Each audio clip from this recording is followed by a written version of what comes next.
In this video, I will show you how to link any file or folder to an Excel cell like this using two methods. So let's get started. Select the target cell where you want to place the link to any file or folder.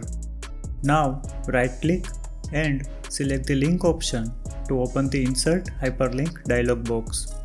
Select the existing file or web page option from the left side. Browse the location of the file you want to open directly using the link. Now select the file name by clicking it.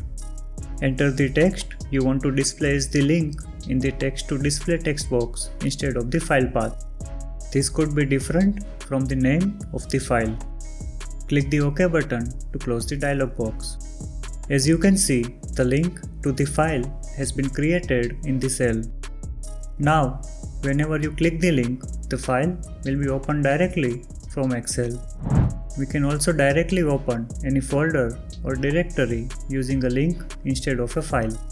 The process to create a link to a directory or a folder is the same.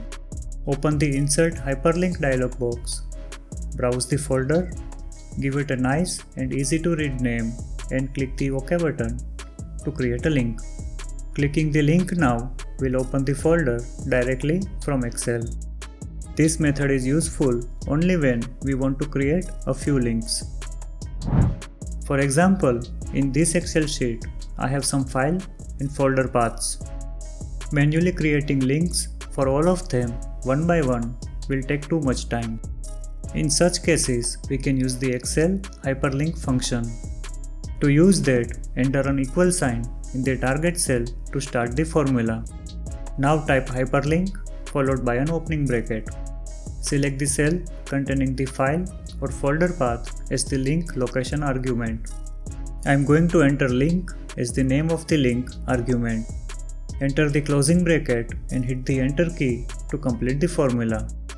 Drag the cell down from the bottom right corner to copy the formula to other cells.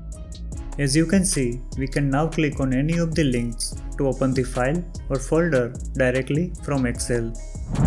If you want to display serial numbers instead of just the link text for all of the links, add another column and fill it with serial numbers. Now edit the hyperlink function and mention that column as the link text argument. As you can see, we now have serial numbers displayed as the link text for all the file and folder links. You can use these links to open picture files like JPEG, PNG or GIF, PDF files, other Excel or Word files, or any folder or directory very easily. Watch this video to learn how to remove commas from numbers and text in Excel very easily. If you found this video helpful, please like the video and subscribe to our channel.